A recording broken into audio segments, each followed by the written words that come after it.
throws a gigantic rock at you and knocks you flat?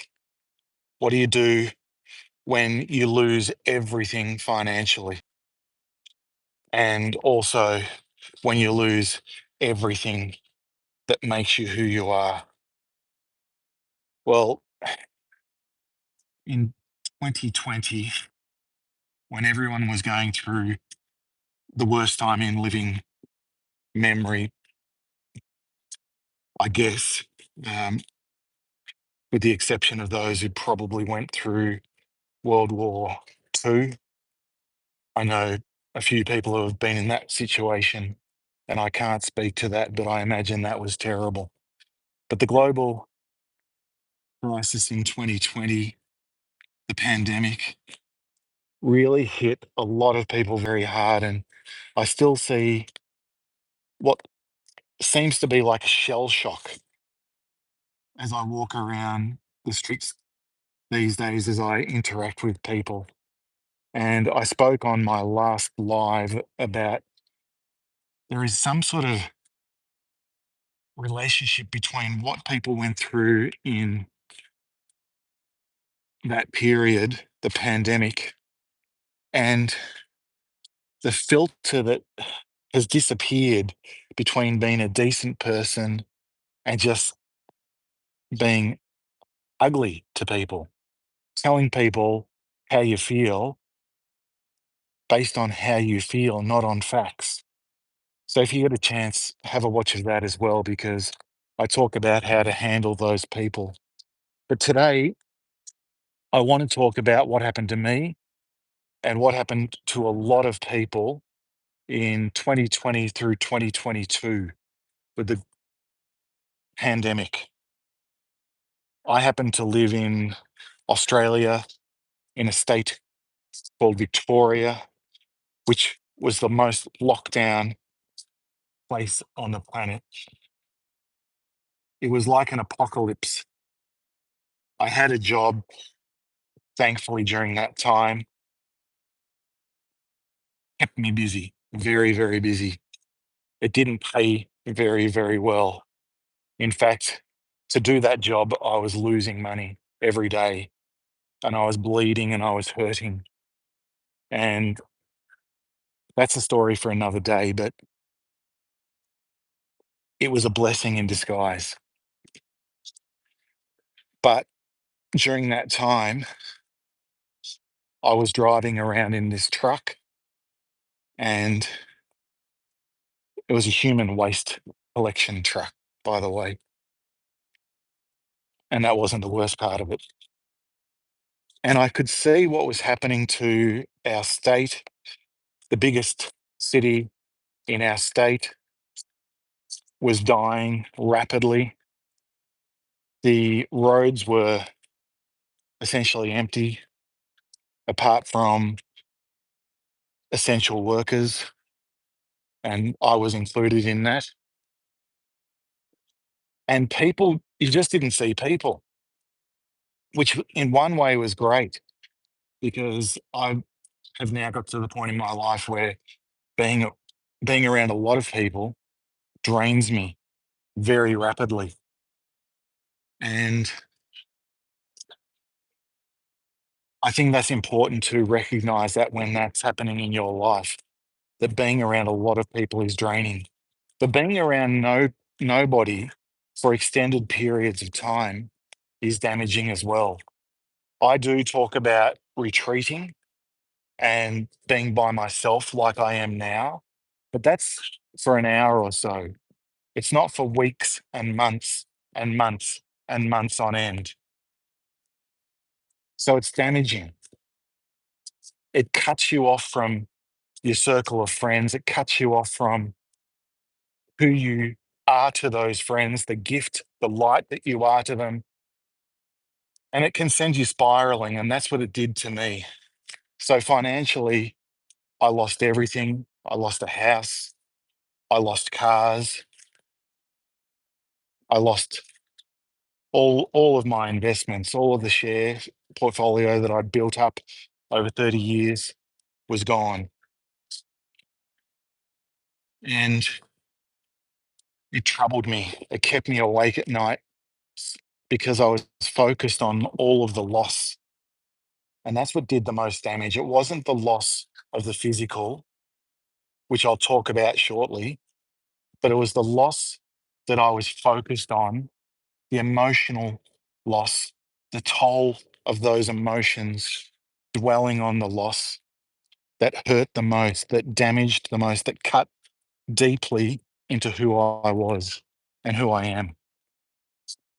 You see, I'm a strong believer that whatever you focus on is what you become. And I made the terrible mistake during a 2.5 year period of focusing on what I had become, what had become of my circumstances, what had become of my build up wealth that was now eroded to the point where I thought I could never recover. And that was the damage. That's what I was focused on. And that's what hurt me the most because I became that damaged, broken person. So let's take a check right now.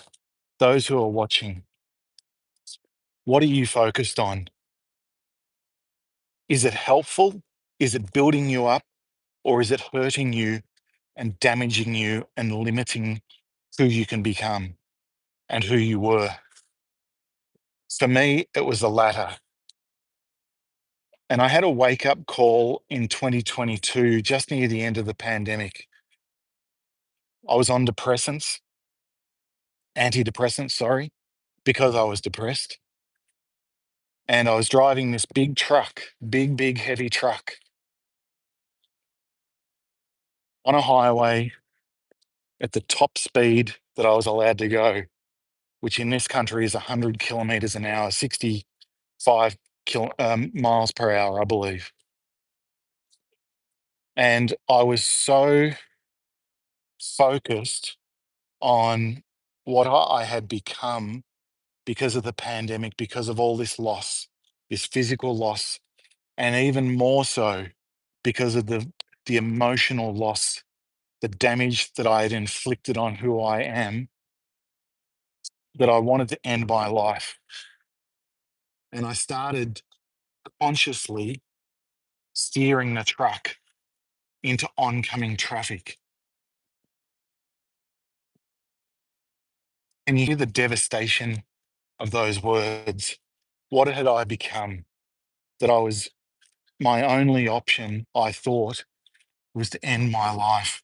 And I didn't even think it through because how many other lives would I have ended if I continued down that pathway?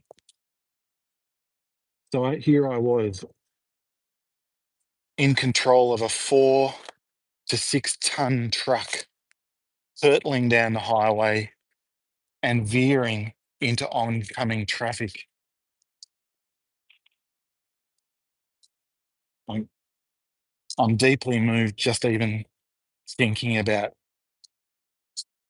the trauma that that would have inflicted on others. And I apologize if that triggers people now. That's not my intention. Fortunately, I believe God reached out at that moment and sent help to stop me from doing that. I truly believe that. And I'm so thankful to this day that He did that. Because if you're watching this and listening to this, know this for sure. I am a blessing to this world. You are a blessing to this world. Go to the comments now and type in there, I am a blessing to this world. Please do that. It helps the algorithm. Please do that because it helps you. Say this to yourself as many times as it takes. I am a blessing to this world. Say it out loud, shout it. You are worth it. If you're watching this, you need to hear this. I'm speaking the truth. You may not accept it from other people, but accept it from me because I only tell the truth. I only tell you what I believe is true. And I know that you are worth me spending this time repeating over and over. I am a gift to this world. And so God stopped me, but he was preparing me for something much bigger. And so in the aftermath of that incident, I was somehow, again, I think it's God, able to get off these highly addictive, destructive drugs called antidepressants. I was able to find hope in other areas from other people. You know, from this channel that I listen to podcasts, I listen to uplifting YouTubes, I listen to Audible every moment that I can get to lift me up. I don't watch the news. I don't surround myself with people that aren't going to lift me up. In fact, I cut off those things. And so I absolutely deep dove into Audible, into YouTube, into podcasts. And that's when I discovered something so powerful. And very shortly, I'm going to encourage you to do the same because it's a proven formula, not just for me, but for all of my mentors, that this process works. It will guarantee help you to be able to shout out loud in a crowded arena that I am a gift to this world. I've done it. I have literally done it. And I've never been so overjoyed in my life. So, as I was deep diving through these helpful products, and I think it was really podcasting that got me into this mode of learning. First of all, discovering what it is that I'm born to do. I lived, I lived for 51 years not knowing who I was meant to be, not knowing what I was capable of, not knowing what my gift to the world is. I knew deep down that I had something amazing. I knew deep down that I was a light to the world. I'd heard it enough. I knew that people valued what I would what I was saying whenever I spoke because I speak from truth and I speak from experience and I only want to help people. So as I went on this journey, first through podcasts, then through YouTube, and then when I could afford it, Audible.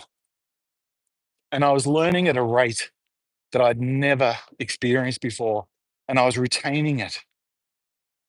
And as I reviewed what I was learning, I discovered that a huge part of me was attracted to the idea of serving people.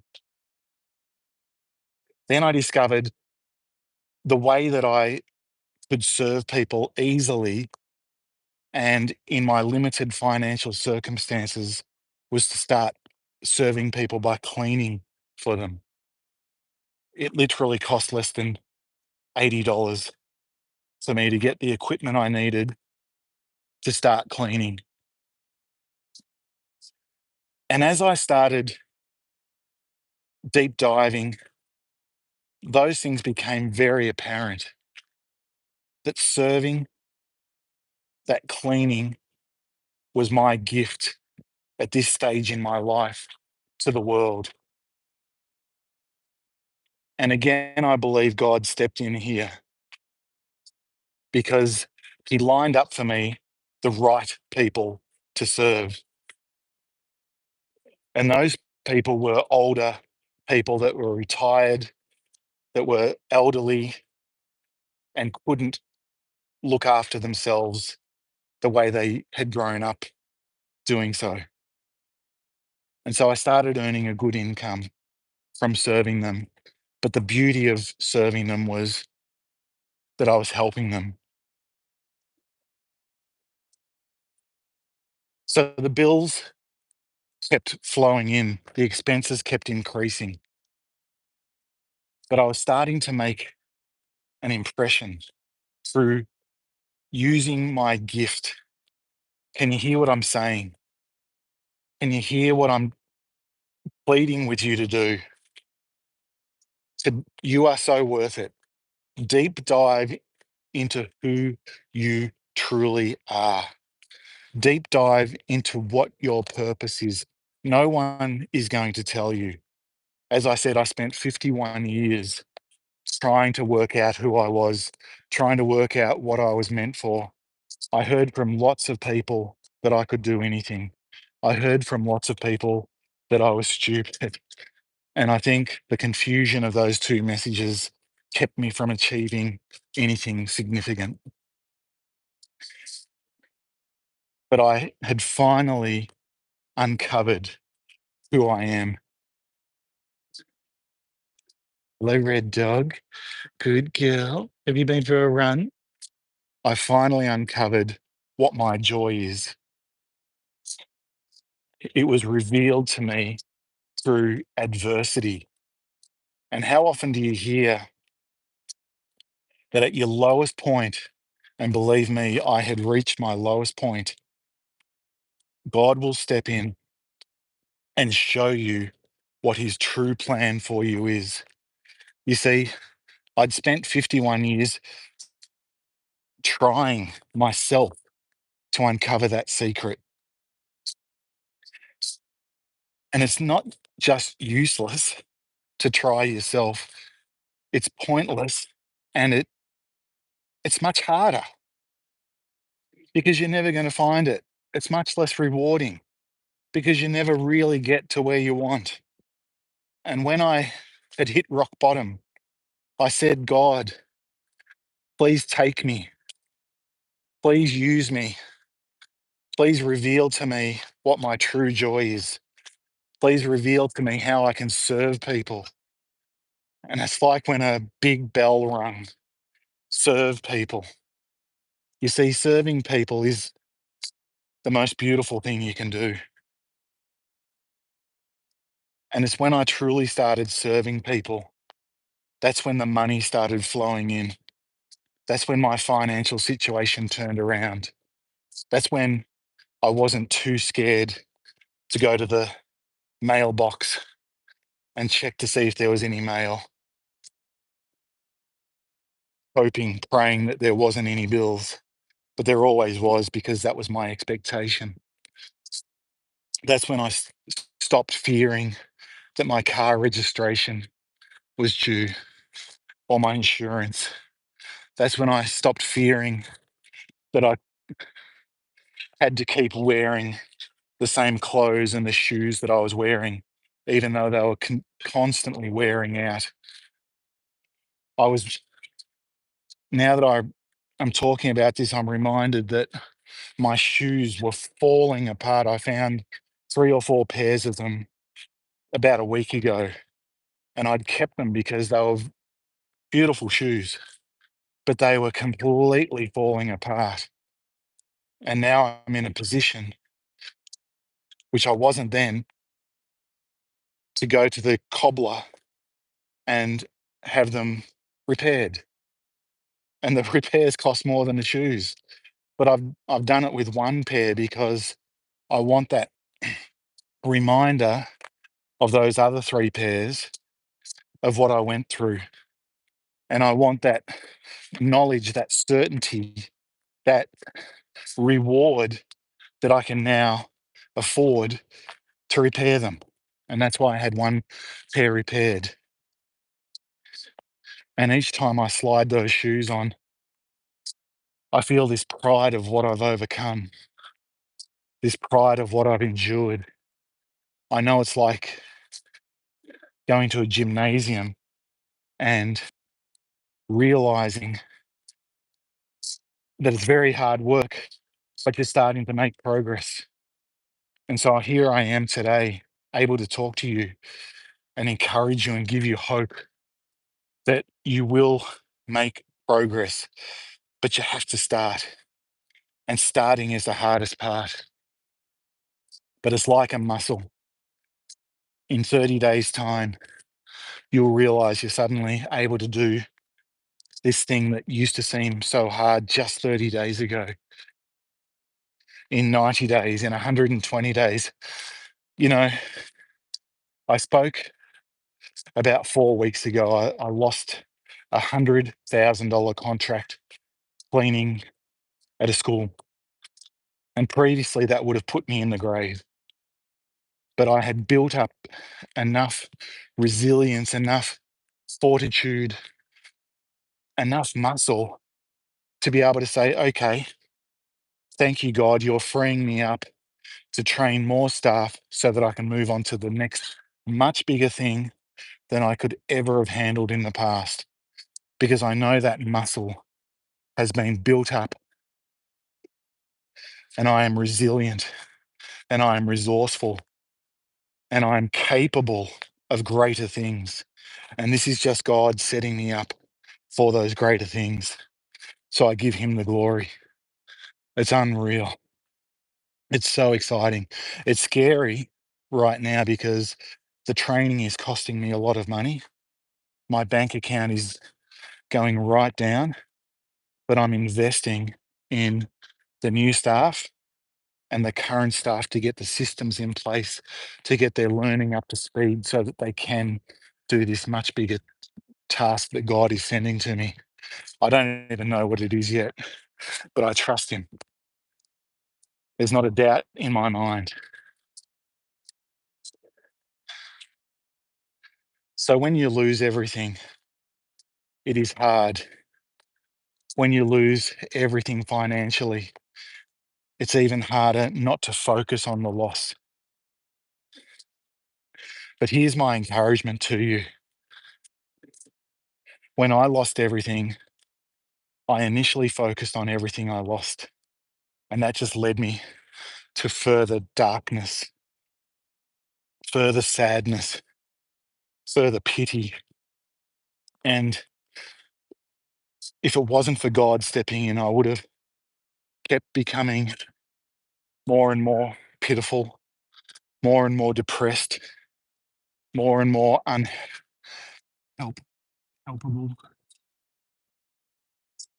to the point where my life would have just ended. But when God stepped in and put these gym weights in front of me, the human waste collection truck, the podcasts, the YouTubes, the audibles, my life rapidly started turning around. Rapidly. When he revealed to me through those channels that by helping others, I was utilizing my strengths, my gifts. By helping others, I was finding my joy. So I would encourage you today, put it in the comments. I'm going to find my joy. I am going to find my joy. I owe it to myself to find my joy, to follow through.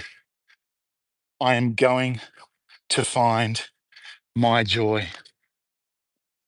You know you are worth it. I know you are worth it. Back yourself. and go out now and start that first step of finding your joy. I'm here to encourage you. I'm here to give you hope. I love you. Please, if you're finding value, jump on and subscribe. Make a comment. Even if you didn't, you don't feel comfortable going out and helping people right now, make the effort to make a comment, because other people will then find this and be helped just through that one act. Be strong, be courageous, back yourself. I love you. That's it for me today.